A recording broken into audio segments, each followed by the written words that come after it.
What's up, Cap?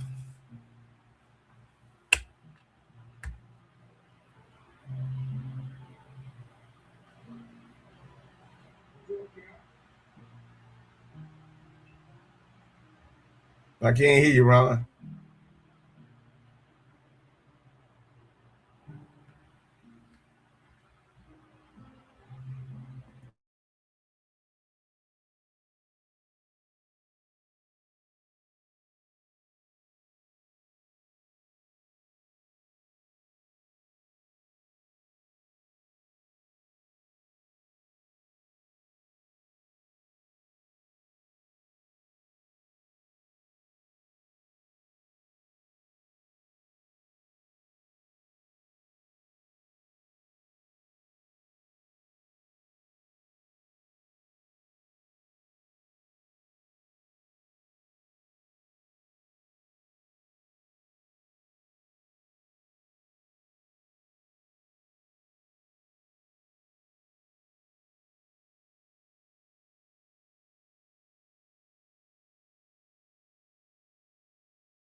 Testing one, two. Testing one, two.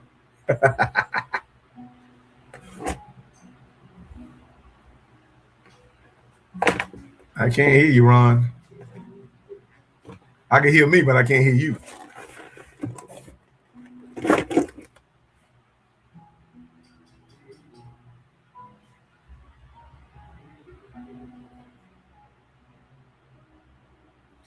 And I can hear me on the YouTube channel.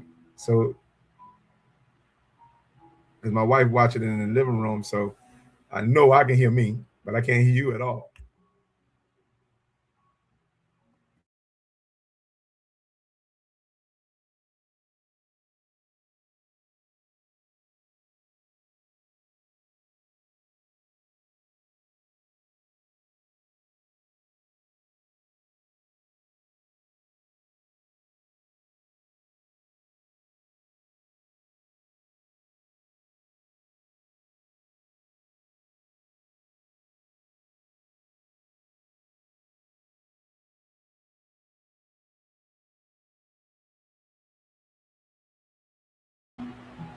Still can't hear you.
Ron, you can hear me? Okay, yeah, because I can't hear you at all.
Check one, two.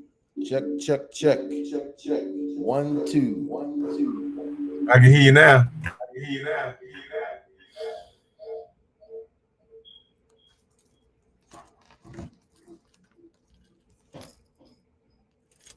Get this thing popping.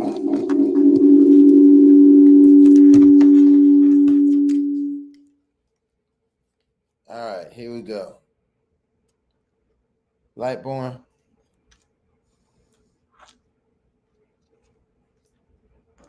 Lightborn, can you hear me?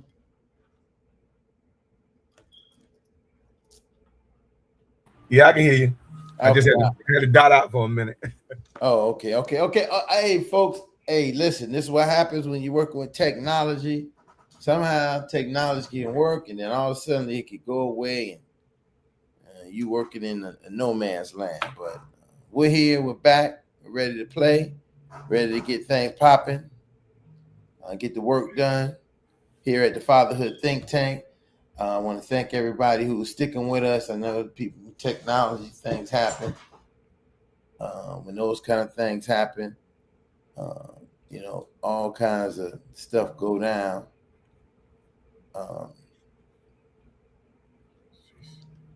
And then sometimes you can lose. I think it's something going wrong with my mainframe computer that we own. So, but Lightborn, you can hear me right now, right? Yeah, I do. Yeah, we might be running bare bones right now because that big screen went off. Luckily, I got on the other laptop quick and fast. That puts us in a place. I don't have any of the fancy techniques. I'm a guest, but we can keep on moving. Tonight's topic, as we decided that as we go into the holiday season, and the topic is the holidays as a dad doesn't even feel like a holiday when the kids aren't there. And I know that there's a lot of dads might, can feel like this can maybe, have some, can have a testimony to this in some form or fashion. Well, while we're doing that, let's introduce my guest for the night, my co-pilot, Brother Lightborn. Go ahead and put yourself in the mix. Let the people know. Tell the people who you coming, who you playing with, and let them know that you're a little bit older and wiser today. So don't play with you. Absolutely. Good evening. Happy holidays, actually. During the last show of the year. My name is Lionel Lightborn. I'm a father to a tribe of 7 young adults, 3 young women, 4 young men, 1 granddaughter, and 1 grandson. And it's always a pleasure to be here. Yes, and we are, when we come up, when you make the decision, it's a holiday time, and that people are starting to get ready to get into the holiday season. Sometimes I want to be able to have a topic that can, coincide with what's going on whenever we have something going on. So tonight, that was our topic. What does it feel like at Christmas time? When the kids aren't around. If you have kids, or not even, because Christmas is a time for fellowship and family, and those who believe in the religious aspect of Christmas is the coming of the child king, and so the whole Christmas is sitting around the gift of a child. The children are a main part of this. So as a father, I think about one of the things that we play, and we understand that Joseph, being the father of that child, couldn't wait for him to be here, and the gift he brought to him as a father. And so thinking about for us, how are we about to celebrate this holiday, and what are we looking at in the celebration of this holiday?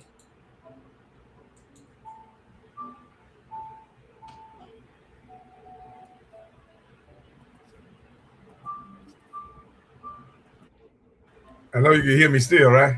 Yeah, I can hear you. I'm With the music in the background. That music is setting us to the mood. So I'm just trying to get us back to. We're running a ship with no. Actually, right now, I have no power of the ship. We flying on the airways, brother. We just flying. Okay. No, I think holidays are one of the major moments that dads get to make memories with their children. I think it's one of the highlights because it's one of the times that we're granted be it you have a court order to see your children, and the holidays are probably the highlights of most court orders. So, and that's in contentious, co-parenting situations.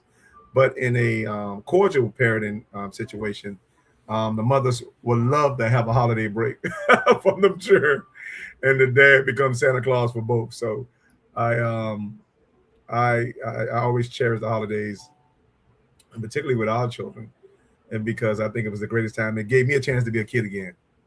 You understand? And it reminded me what it is to be a kid or a child. And so I think it's very special. I just hope and pray that I left a lot of memories for my children to just plant more visions for their children.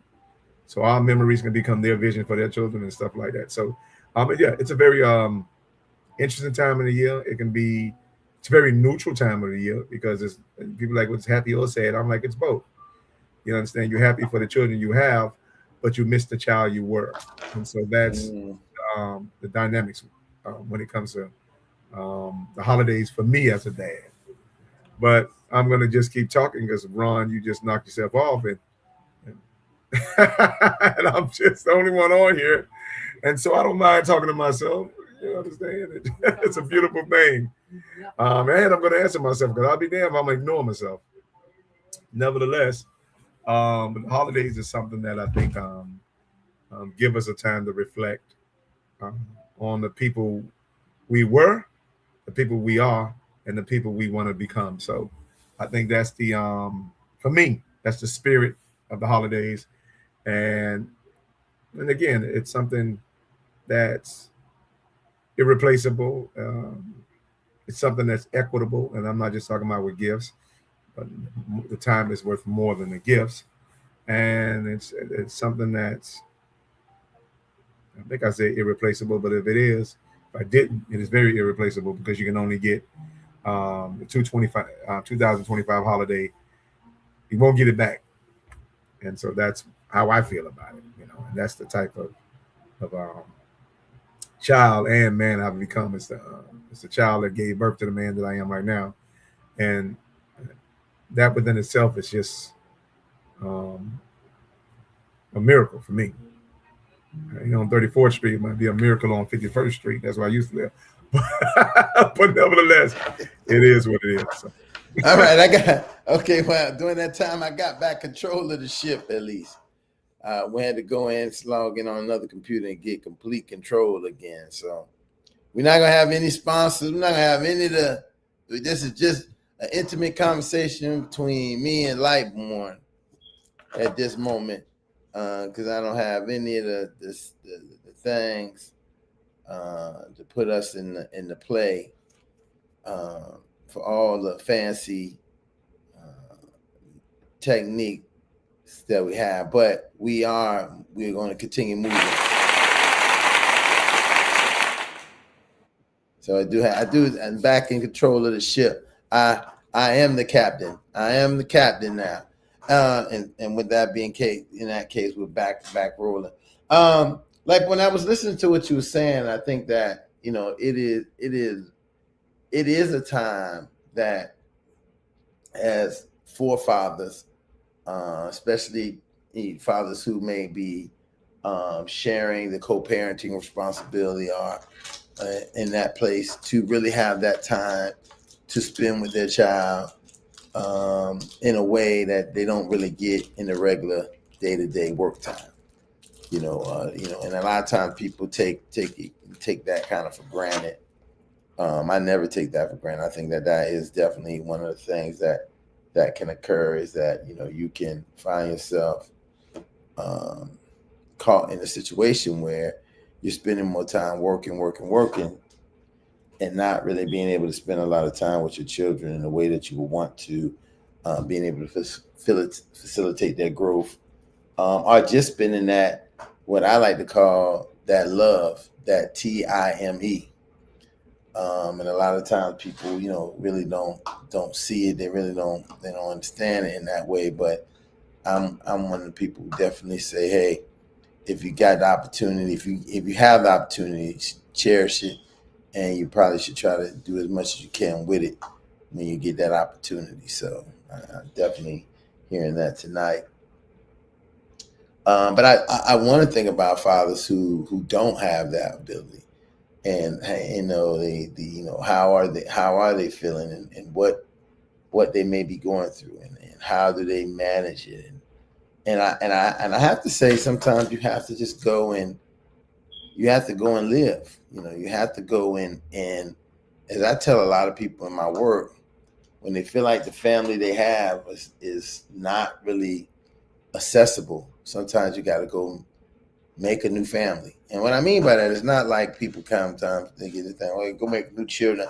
No, just find a place to use your energy for your children, so when you have the skills and practicing for when you have the ability to be with them again. And I know that sounds like, hey, well, how do I do that? There's many places to go volunteer to, and one thing I found in my lifetime experience is when you're alone and you're the only person, you don't have to be alone, especially when you a man who has resources, blessings, and what have you. You could go somewhere and bless people with your presence, and their acceptance of your presence blesses you with the thing that you might feel like you're missing. That you become almost like the universal uh, universal circle of man, as I like to call it, that you become unified, and then partner and doing things with people and families, and you become, as much as you may feel like you're giving, you also are getting so much from that, because you might be missing it in some aspect. I think that sometimes some of us, like myself, I try to do triple dose. I do my people, I do some people I don't know, and then I go and even do some more people, because I want to feel that feeling of being blessed and offering blessings to what I'm doing. So I just say, and when you're able to start doing that, when the time comes, you'll be able to, I remember the story about, and it's always these interesting stories always come at the funeral, man, funeral time. So interesting story at the funeral where there was a man who had some other children, and those children were from another, wasn't from, he wasn't married, but these were some other kids who didn't have the contact with him, but they found out their father died, and they decided that they was going to attend the funeral. And when they attend the funeral, they didn't know very much about the father. They just kind of knew what they heard, what people had told them, the people who was around them in that capacity. So they was able to, and when they got to the funeral, it was this giant funeral for a man that, at some point, they almost couldn't believe that this was a person who would have been their father, and what they was able to miss from.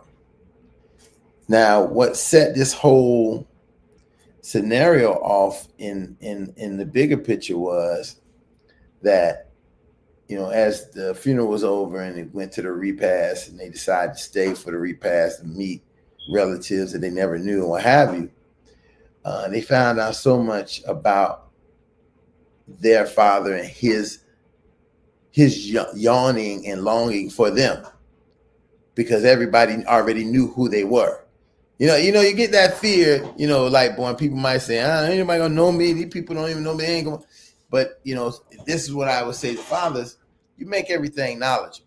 You make everything, no matter what it is, and you make sure you share. If you can't share with your children, share with the people who are around your children, who are around you, how you feel about them, because those people will reinforce it. And I say this because I know when you think about, there's a lot of fathers and parents who die before their, die before the children sometimes really get to know them in the way they could and should. And the way these kids are able to maintain and live is because the people around them can't stop talking about fathers, the way the father was, what that looks like, and how that.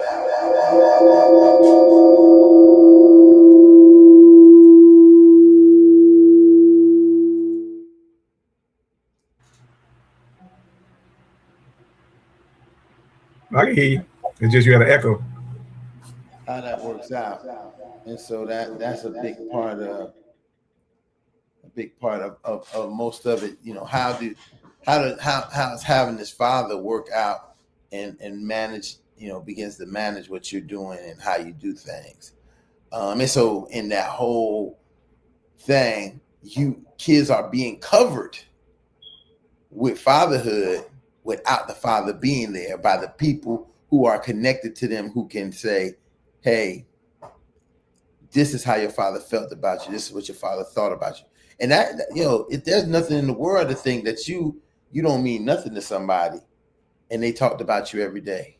They long for you every day? Are they every time in a conversation? Because those people would know, they wouldn't listen.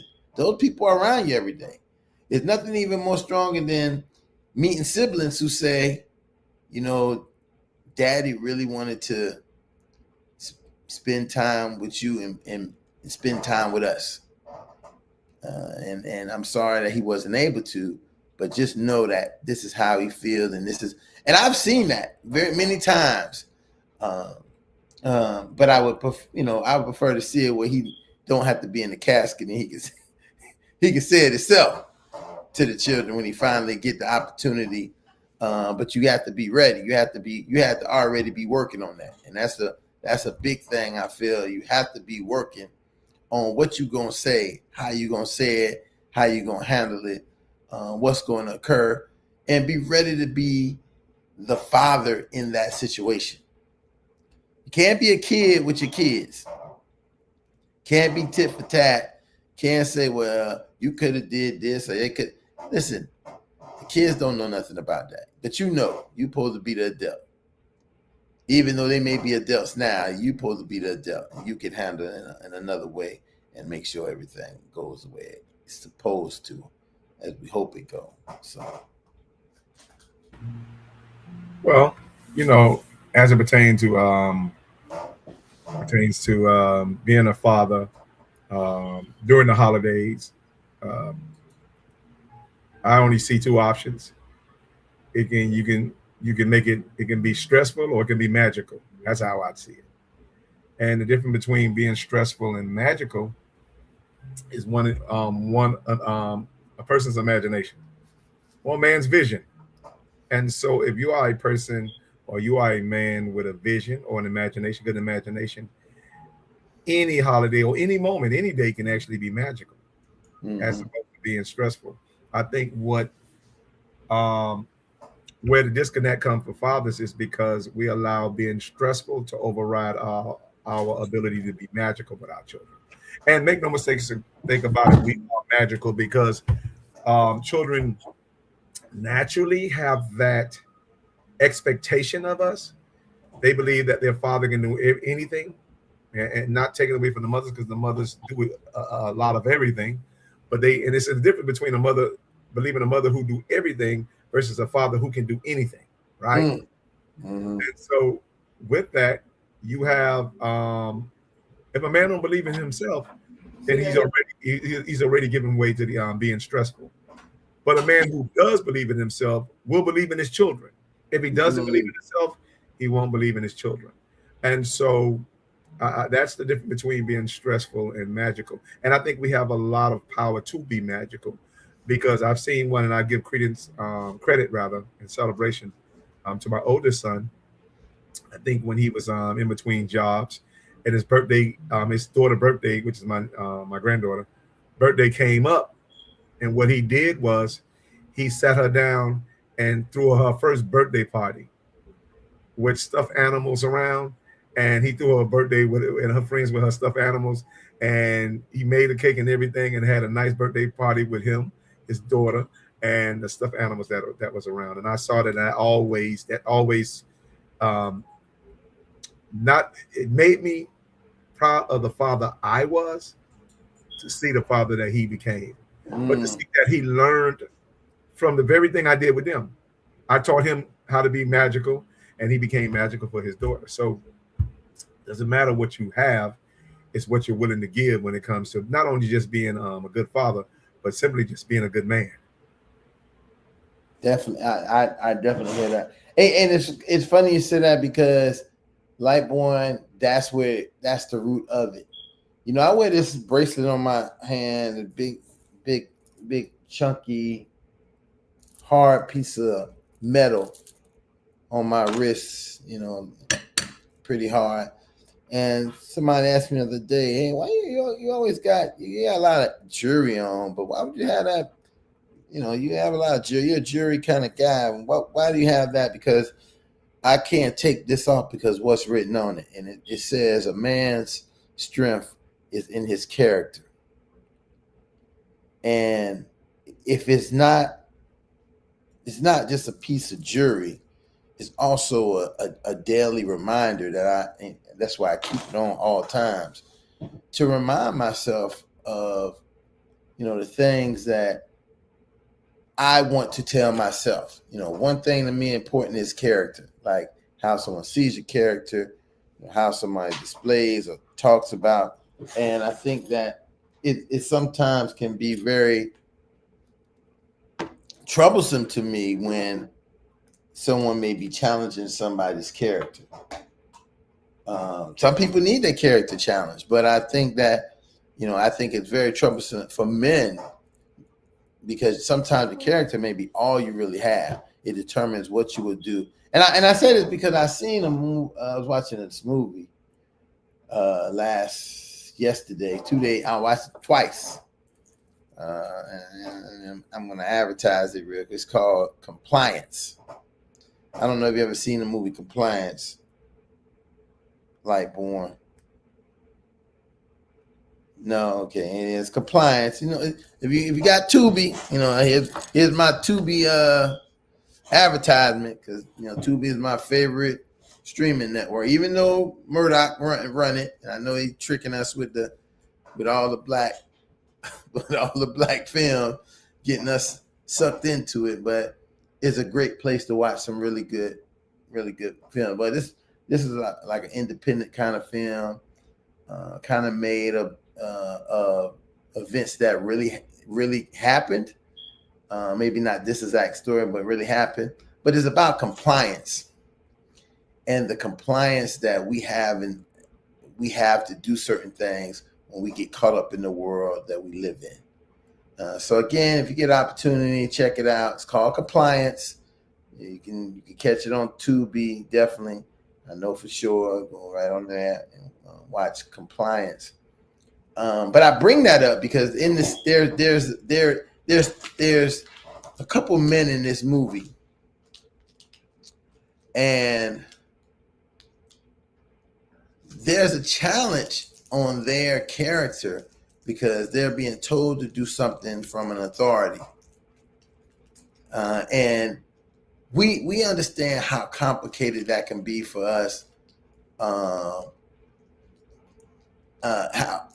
complicated it can be, but I really looked at it a little bit more, and like when it's really going to go into what you talk about so often about the inequality that it has had, you know, between men and women.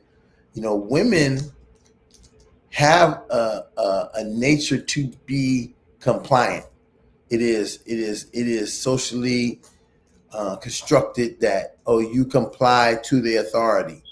We even set up our whole system of relationships and marriage is a compliance to that person. Sometimes I don't think is maybe sometimes I feel it took a little bit out of the context of what the compliance should look like. But I think people begin to manipulate it to what best benefits them. And in this case, this movie does a good example of someone who is an authority making people comply because that person is that authority, who, when I feel that if they knew his character, they probably wouldn't have complied. But if they would have also used their own character, because there's multiple times in the movie that there are characters who say, I'm not going to comply to this. And then there are people who are completely content with complying with the authority of what should happen and how it happens. Even the person who was, even the main character, I'll just say even the main character. So I throw that out there to say, and in the dialogue I had with my lady about this movie was, I can't understand how these men's characters didn't affect them in the way they were willing to comply. Because my character would have not allowed me to do it being a man. I wouldn't have not been able to do it. I just wouldn't. And there is a character later in the same movie who is that kind of man. He immediately said, what? He questioned the authority like men can do, right? He able to do it and not caring about the consequences of questioning that authority, as many men as we are, and that's the privilege. And I think this is the important part. This is the privilege we have as men, and I think this is a part of coming back to what we're talking about as fathers. We have a privilege and ability to do certain things that our kids, their mothers, other people in the community can't do. So for us not to cop out in some instances and say, well, they did it, I can't do it, or they don't have to do it, so I don't have to do it. I think there is some accountability for us for what we have to do if we're going to take on a title of saying we're man, our father. There are some things we just say, you might well go ahead and put them handcuffs on me, Doc. You might well go ahead and take me on that, because I would rather be dead than to have to live knowing I did something to survive. How could I continue to live and survive with myself? And I know that's being kind of extreme. I know like when we, I could take us to them places. I don't mean to be, but that's the way I look at it. How can you live with yourself as a man afterwards if that's not your character? That's a very difficult place to be. You will suffer with that. And so you probably will tell me, hey, go ahead and do what you're gonna do, Jack, because I'm not going to feed into your sickness or to your whims just because you're an authority.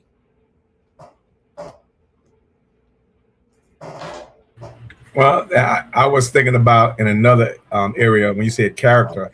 I saw something online, and it's a reoccurring topic where around the holidays, where a young lady asked, what she asked? One of my Facebook friends. She asked, should a man, or should a father buy a gift, or is he obligated to buy a gift if he's paying child support, right? And I'm like, and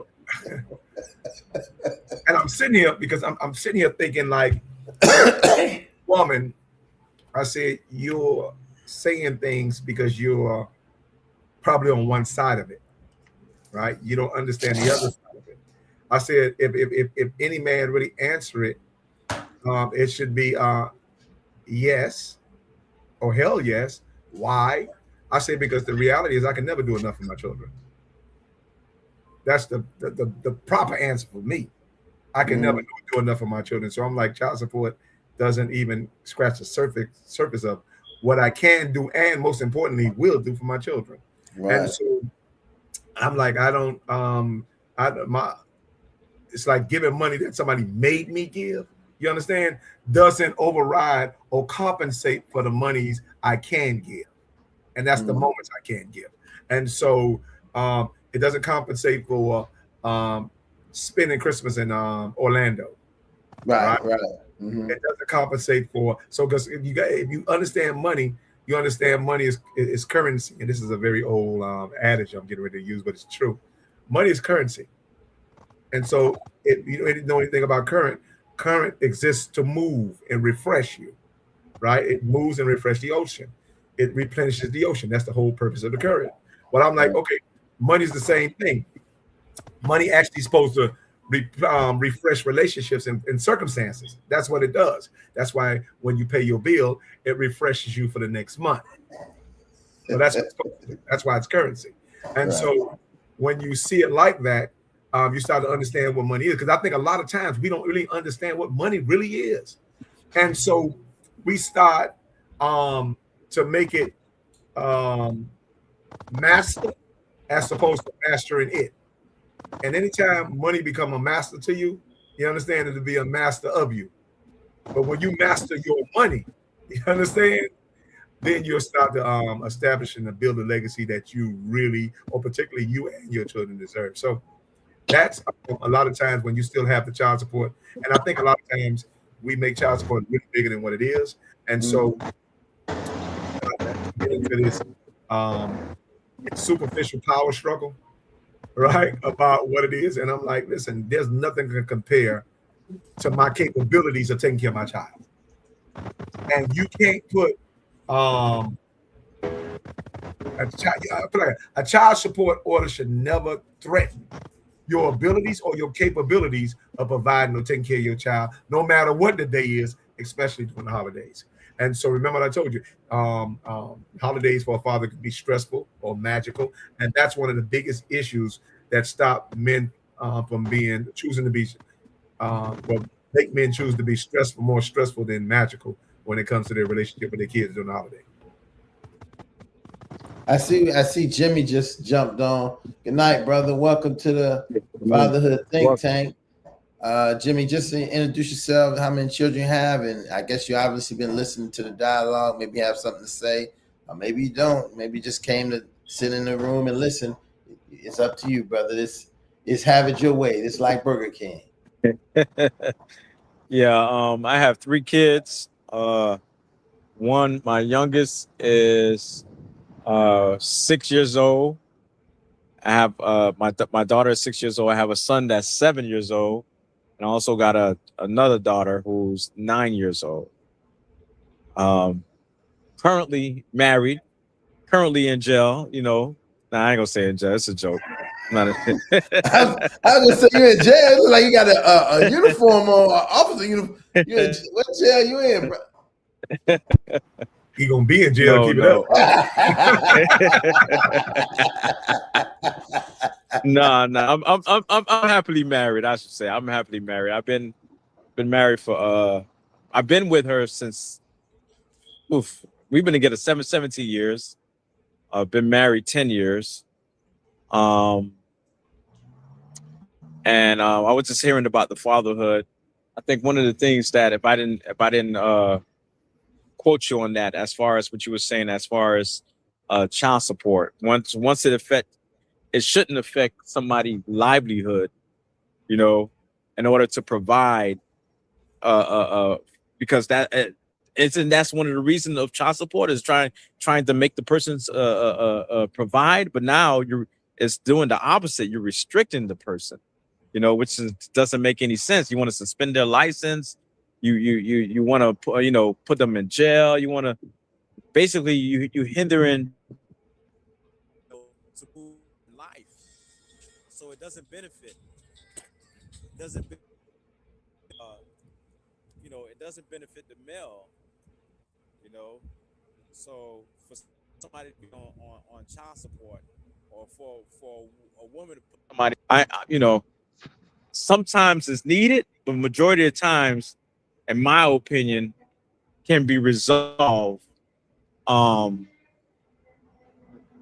if the person is willing without the law into it, because once you have, because sometimes it's a disconnect once you put a person on child support, then the person that hurts would be the kids. The kids are in the middle of it, because sometimes they define giving the child support, and that means that you don't need to be in your son or your daughter's life, and that's not necessarily true. And also vice versa. Some women use it as a weapon, just because of the dude done went on with his life, and she want to be vindictive, and put him on child support, But for somebody that be on that's on child support, and it basically hindered them for doing what they want to do in life sometimes, because if you don't have a license, then how are you going to drive to your work? And if you're not, and if you don't have no money, and if you're locked up, how are you going to go out there and look for a job? So, sometimes I just think that with child support, it needs a reform, in my opinion. Jimmy, just to let you know that there is a lot of legislation going on right now in a lot of states for reform on how child support works. That there's a lot of reform on that. How there are legislators out there who are saying child support is fine, but it does no good if the father's not involved with the child. If this idea that I use this analogy all the time, that no one cares if you're with your woman and y'all broke, right? If you with her and y'all broke, you can't go somewhere and say, hey, we need money to be able to live and to be able to make it and take care of our child. They will not. Yeah. There are no services out there for that. And we understand why the services for women are out there in that capacity, but at the same instant, sometimes the system is not being realistic, right? And not doing things to bring these parents together to work for the child. Sometimes they're doing things to advocate the separation of them. Like if you go in there and someone is saying, hey, I try to see my kid, the mom, me don't get along. Yo, why don't you, a judge can very much say, I'm sentencing y'all to go to therapy and mediation to work this out. After you go to mediation and therapy, and I receive the reports back from the mediator and the therapist to say how you're working this out, that's when I will begin to establish the money needed for who's providing what for the child. But a lot of times, if they could go to mediation and go to therapy or counseling or something and work it out, they won't even need to do that, because they would figure out that, hey, once you have your kid, listen, you have your kids most of the time when you're not at work, right, Jimmy? Yes. You know how much they cost, right? McDonald's, Burger King. Can I get a candy bar? I'm thirsty. You begin to recognize how much they cost when you're with them. What happens is a lot of these guys who are arguing about child support, right, are arguing because they're only seeing child support as a transfer of money, and they're not understanding what the transfer of money is all about, because they're not getting the experience to find out that every 5 minutes, listen, you will be broke as a joke with your kids. You have to learn some money management, all kind of stuff, because these kids will go in one place and say, Daddy, they'll get together, team up, and start all crying and saying, oh, we so hungry. Dad, and you got to go, oh my God, let me get these kids some, and you take your last, you got $30. You're going to take that, you're going to take 15 of it and get them what they kind of asked for, the best way you bet, and now you got $15, do whatever but that's how, but you, at that point, and I've met many fathers who initially was involved with child support and didn't understand what the mom was doing with the goddamn money. They believe the mom was getting her hair and her nails and all this done with it and this and that. When the reality is, if you are with your kids, you know what the money being used for. Ask married couples who have their children. They can tell you that the most expensive bill they have in their house is their kids. Kids, listen, Yeah. one child going to daycare or doing whatever is almost $40,000 at this point. Yeah. If you want a quality thing for them to go from when you go back to work in this society we live in, because you're gonna have to go back to work. You don't get that much. You're not gonna get this. Stay home for 2 years with the kid. If you got to go back to work, you're gonna need let's say 1, 2, 3, 4, 5. That's about 5 years. 5 years of a minimum of some daycares or some preschools are, depending on the rate and the quality, can be upwards to $300 a week, as low as $125 a week. Now you start calculating this. Now start calculating. We a week, and then they got stipulations where, it's a week. If you come 2 days, it's a week. You still got to pay the $300. There's all of these things. You start calculating that up. Let's say on the high rate, 52 weeks in a year, $300. Go ahead and do that math. I'm not no mathematician, but I can tell you right now, I don't want to see a week of that. I don't want to see a week of $300. I don't want to see a month of $300, bro. You already talking about, basically, a monthly house note, apartment payments. If you stay at an apartment or your house note.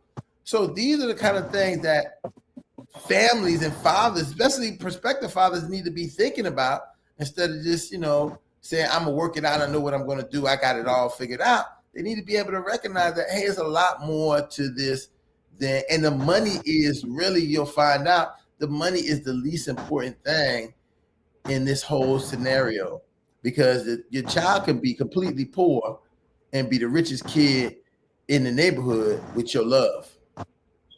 Yeah. He might not have the Jordans on. He might not have the polo shirt, polo hat on, the purple label jean. He may not have that stuff on, but he know his parents love him. He know he has love and support. So at some point, he don't even need those things, right? Here we talking about what you need versus what you get. When you comfortable, you don't care nothing about any of that, because your parents love you. So I'm glad you brought that up, Jimmy. That this is a thing, because right now, and Lightboy brought it into the atmosphere. I would say it is a ridiculous statement to ask or to say you don't get your child a gift, because what kind of gift? Gifts ain't always about money, right? So to buy your child a gift and say, I ain't buying no gift because I paid child support, sounds like bitch assness to me. That's what it sounds, bitch assness. Because gotta be a new science. But go ahead. what happened? I said, gotta be a new science or something. Go ahead, explain it. Because I don't understand that you don't listen. If it's child support that's being child support, that's not gifts. Gifts don't come into child support. In the daily care of your child, when it's your child's birthday, you don't say, "Oh, we're gonna take money from out of what we pay for you every day to get you this gift." You get some extra money, you make some. Hey, guess what? How about it don't have to be about money? Listen, let me tell you something. There's so many things going on in South Florida, things going on here in Philadelphia that's free, that you can take your child to do and say, here's your gift. The child don't know otherwise. All they know is that they had a good time. They was with you. And when they go home, they the first thing they tell their mom, I had so much fun. Daddy took me there,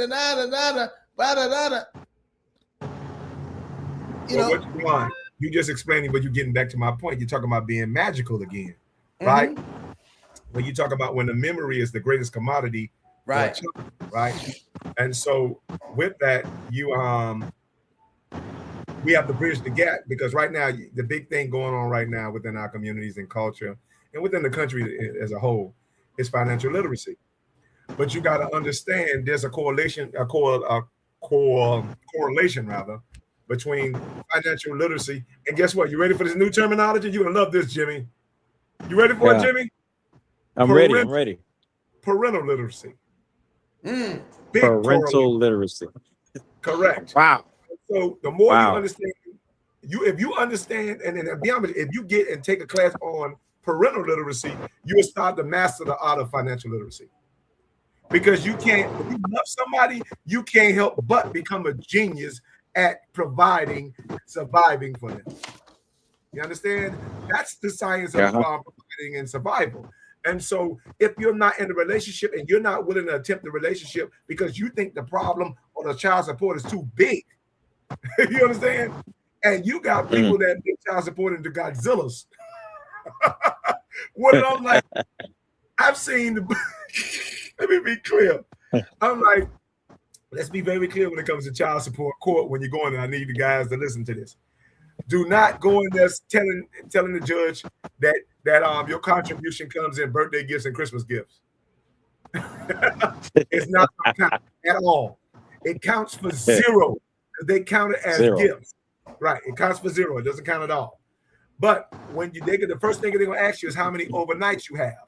Because back to your point is how you spell love, Ron, is T-I-M-E. It's time. Well, that's exactly how the courts spell love. They're not going to ask you how much money you give. They're going to ask you how much time do you spend with your child to determine the amount of child support that you're going to pay. And that's a fact. Literally a fact. That's how they come into it. How do I know? Because I'm not only just a child support president, I'm also a client. hey, like boy, listen. And I think that this is, as you say that brings me to another point that's so important that I continue to say that even I struggle with to work on. Not even going to the court, trying to find a way to work that out with the mother prior to all of this, right? If you can find a way to be able to work non-court stuff out with them, you'll be far better off. Because when you go to court, there's no way you can have overnights if the mom don't ever allow you to get the overnights. You can, but it's going to cost you probably more to get the lawyer to advocate and go, because now once you get the lawyer, you in a fight, right? Because everybody know lawyers are only to fight. They're not to do anything. They're not to heal. Lawyers are to fight. So they're gonna fight, and the end of lawyers is somebody got to win, somebody got to lose. That's why for me, I believe stay away from lawyers. Try to do something that's a little bit more collaborative. Something that's, say, hey, can we go to mediation? Can we, if we got to bring somebody involved, can we bring a mediator? Can we take a couple of therapy sessions? Can we go to counseling? Can we find an elder that we both respect and will listen to and go and talk to them? And you just said something very. I'm just gonna sum up with what you're saying. What you just said. I'm just gonna sum it up with this one phrase. You didn't need a lawyer to make the child. Why do you need a lawyer to raise one? That's basically what you're saying. And I never can figure this out. I'm like, you didn't need a lawyer. And you know what? Sometimes you got to help people see what they can't see. Right? And this is what I think. Remember, I told you the power of a man. The power of a man. I said the reason that woman slept with you is because you made her see something that she couldn't see. The reason she had that child from you is because you made her see something that she couldn't see. So the same power it takes to get that woman and have that woman and make a child, you still have that power. You just allow the frustration to make you stressful and stop you from being magical. Because it's magical the fact that you got that woman. And then it's also magical that you convince her to have your baby, right? But if guess what? The magic never really stops. Because if you allow her to see that, you know what? Being a mother doesn't stop you from living your best life. Let me help you live. You feel what I'm saying? So bring the kids over. And so when you need to go out and have a best life, because you need to go out and live. I'm going to go out and live. It ain't going to stop me from living. But doesn't mean motherhood shouldn't stop you from living. Right. And so once you show that vision and show how you can be an asset to her as well as y'all children, but we don't really, because I'm going to tell you something. When we stop valuing that mother, we really stop valuing our ability to be with that child. Because you're not using, remember this word, Ron? You're not using the finesse that it took to really, that woman is still waiting on your leadership. Even after the relationship, she still depends on it. Because it's still a level of respect. Even if y'all not together, it's still a level of respect that she has that, number one, made her be with you, and number two, that made her have a child with you. But we devalue that power because we devalue the relationship. But once you start to find value in the relationship, and no matter what form it's in, whether it's together or broken up or whatever, you still have to find the value in that relationship. Let me tell you something about business, and I'm not really a businessman, but I learned something about business. When anytime a business want to come in, gonna be a Walmart, whatever the biggest is, they about to build a Fox News studio down the street from me. But no matter what that business is, that business has to come into that community or that environment that they're trying to come into, and they got to do something that they call asset mapping, right? Asset mapping.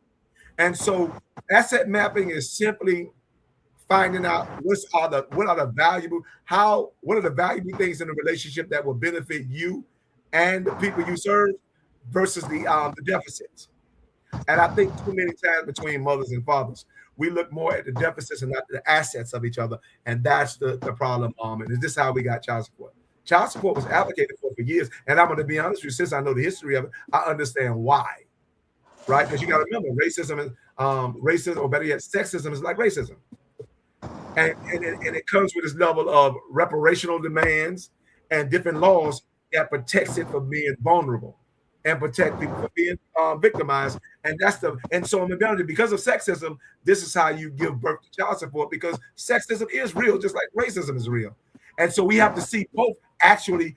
And the thing about it, we're so used to being victims of racism, we don't understand when we become corporates of sexism. And so we start to treat women like racism treat us. And so we say we don't understand, it don't make no sense. Well, that's how white people say it don't make no sense. Black people should be able to pull themselves up at the abuse by their bootstraps. Even though Martin Luther King said it so well, we ain't got no boots. If you want us to pull ourselves up with bootstraps, give us the boots. Well, women get the same thing because sexism is just as real as racism, and this is the reason you have child support. In a nutshell, if I had to explain it in 30 seconds.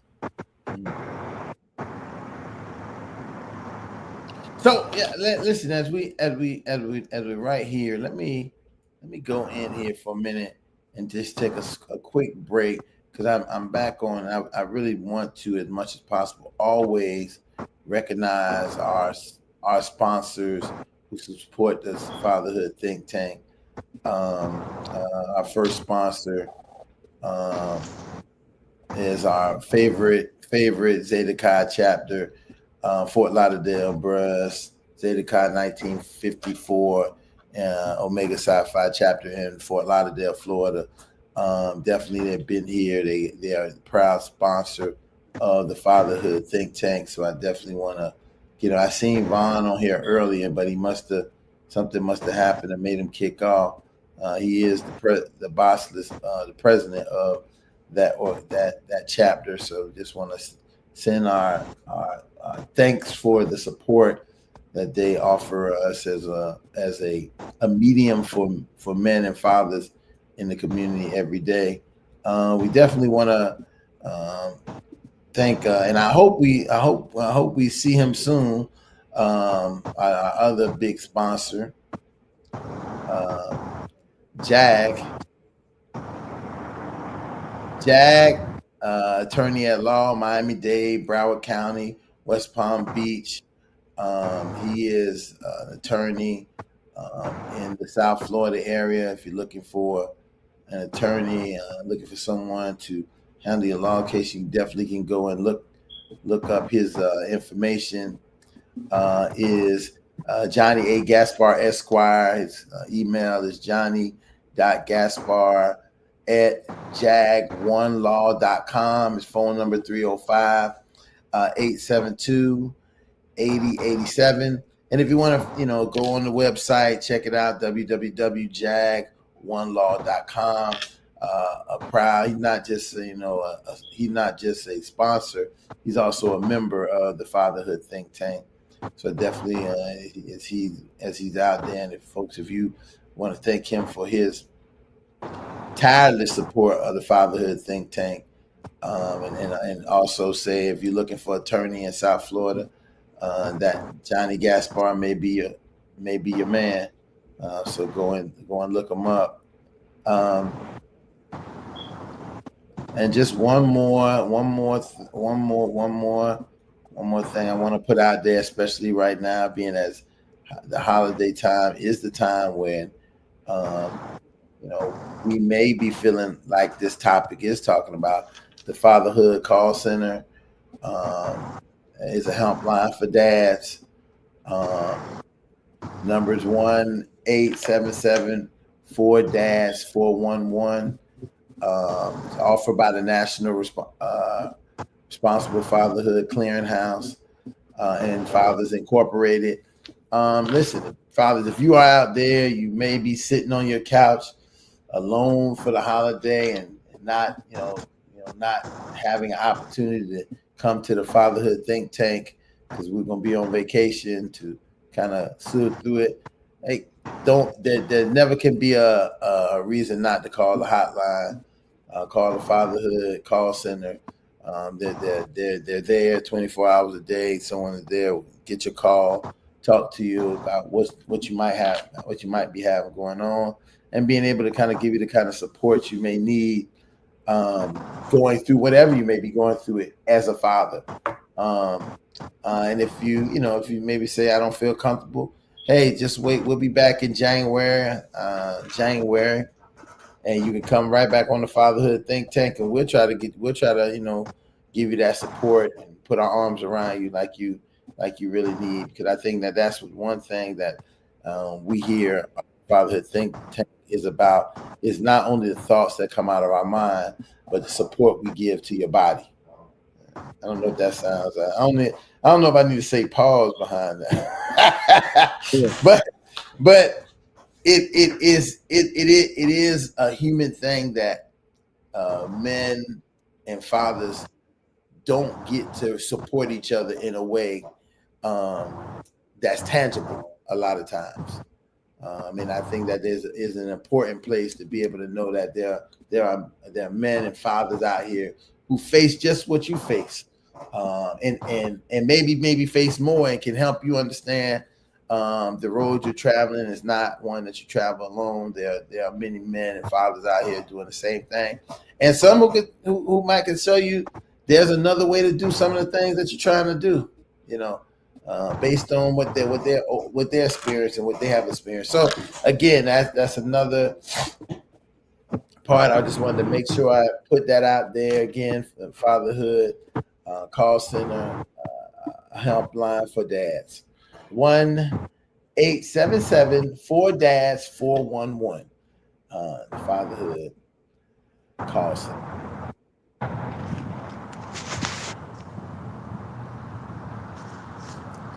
All right, so as we look like we ran with some technical difficulties and some things, but it looked like like I always say, like more. We like the old school hip hop DJs back in the day. Just give us a speaker, give us a turntable, give us a microphone, and we're gonna get it popping. And we might have some technicalities, but you surely gonna jam when you come down here and then get down into this party.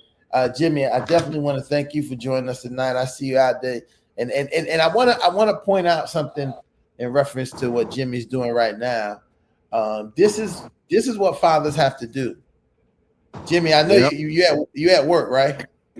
Yes, my work. This is with the large majority of fathers and we have to, if we have groups and we have stuff that's for fathers, we have to take in consideration that they ain't gonna be able to say, "Oh, I'm about to come in there and kick my shoes off and do that." We have to be able to make it accessible for fathers who are everywhere doing everything. Because Jimmy could be listening to Stephen A. Smith talk about Shadir Sanders right now, but he thought it not. He thought it not robbery to come on to the Fatherhood Think Tank to share his experience as a father of 3 kids, married to his obviously his wonderful wife that has him locked down in love.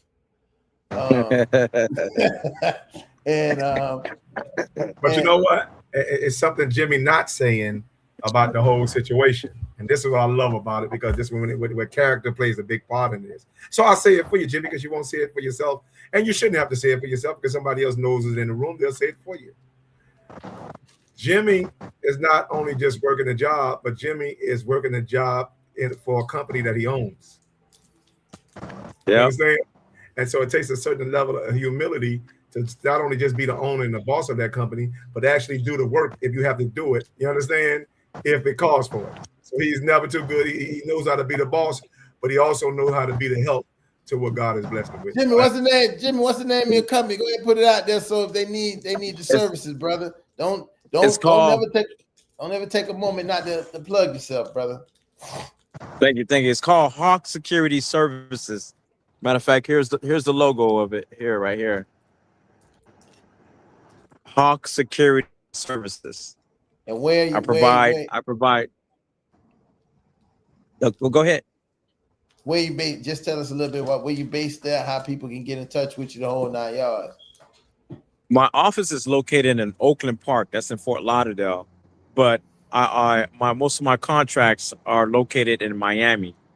I have 2 hotels in Miami Beach. One, the Marceli's. The other one is called Dorchester.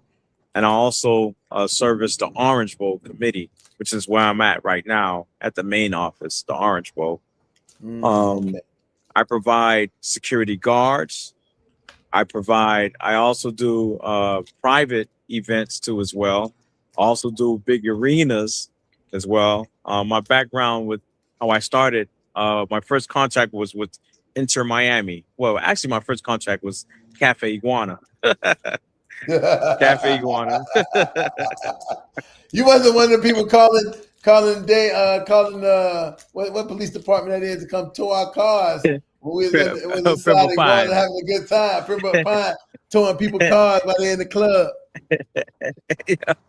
Yeah. You know, I had to do my job, but long as you follow through. Yeah, man. In certain places you couldn't park, so that's why they did hire me for. But I started in the clubs and then went to big arenas, Inter Miami. Then I went to been doing Panther Stadium, which used to be called BB&T. As far as the hockey, where they have the hockey games at. And I don't do big arenas anymore.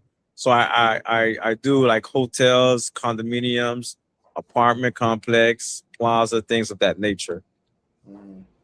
But you still do private parties, I do private parties. So like some of the organizations, see, I'm always trying to network, get people network. So again, a lot of the organizations that might have people who listen to this. Jimmy and Hawk Security, maybe who you might want to get for your parties that you got to have security for. Work out a contract with Jimmy, and he handles all your events for the whole year. So you put that on your insurance form, so you don't have any problems. Now, I just thought, listen, that's how I look at things. If there's an opportunity to always make a network, that's the one thing as black men and black people we need to do more of.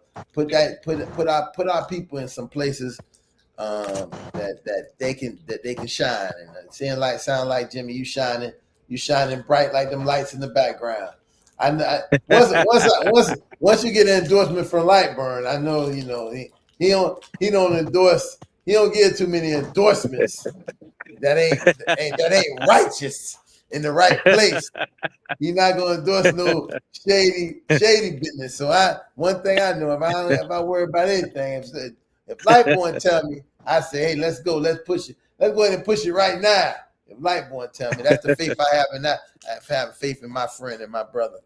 John, hey, I want to thank you again, man, for coming on, thinking it not robbery to come and join us tonight, man. Because we short on people tonight, and when I see you pop on, I say somebody outside look like they in the middle of the daytime. I say, well, let me make sure it's not. See, sometimes I got to make sure and check, make sure it ain't one of them what they call them spams. Yeah, you know what it is. Not an AI, the troll. A troll come on and get in the middle of talking and then say some old ridiculous stuff or something like that. But as I seen he had a uniform, I say, well, he ain't patrolling nothing. He might be patrolling something, but he ain't gonna be trolling nothing. So I said, let me get this brother in here. And I want to thank you, man, for joining us tonight. You really, for me, I love when new fathers come on so we can hear about their life and their experience. And I'm gonna tell you something. When you said that you was in prison, right? And that's why you put the little spin on it. And you're in the prison of love. And some people, I know that's right. Some people don't want to ever break out.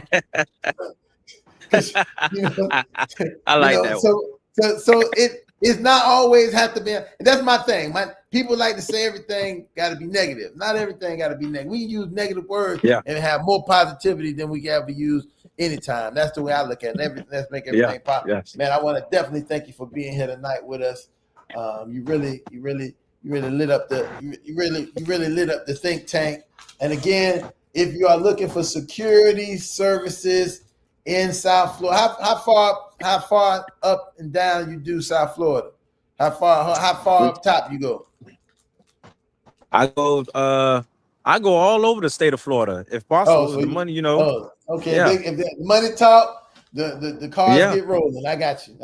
Yeah. So the whole state of Florida, that's Tampa. Whole state of Florida. I mean, them programs out in Tampa, St. Pete, Clearwater, Jacksonville, Tallahassee, Daytona, Orlando, Lake Alfred. I'm just calling out places I know. Cocoa. You might be, you might want to definitely, if you're gonna do something in Polk County, you might want to get him so Sheriff Shady Judge don't come out there and mess y'all stuff up. That's how. He did my little young boys from Philly bad, man. He put them right on the camera like that. Yes, he did. They get what they get because they should have known better. But it's a valuable lesson for them to learn that, everywhere ain't Philadelphia, brother. So what you think you're gonna do, what you're gonna do one place, you can't do everywhere. So that's a valuable lesson for them young brothers, and I hope the best for them. Well, with that being said, we gave our sponsors. Our time is running. Jimmy, I want you to join us. We do a chant at the end of every meeting. You can just repeat after me. Is our Fatherhood Championship chant. And it goes a little something like this. I am a man of honor. I am a man of honor. A man of honor. I am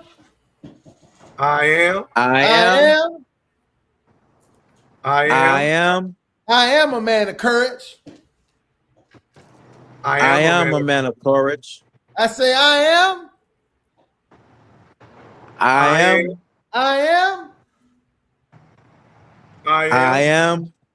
a man of respect. I am a man of respect. Fathers, I say that I am. I say that you are. You are. I say that we are. We are. Championship. And we do it. We lift our arms. We macho man Randy Savage with our family, our kids on our arm, and our families on our back. And I want to thank you again, brother, for joining us. I want to wish everybody a happy holiday. Again, Lightborn, a happy belated birthday. Celebrating the big 57. Ooh, happy belated birthday, brother. 54, man. 54. Oh, 54. Happy you so belated much, birthday, man. brother. Absolutely. I appreciate you. And it's always good. And we'll see everybody after the New Year's.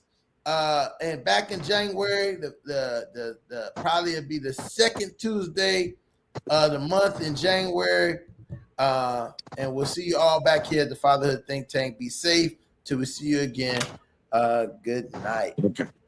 All right, man. Good night, Happy brother.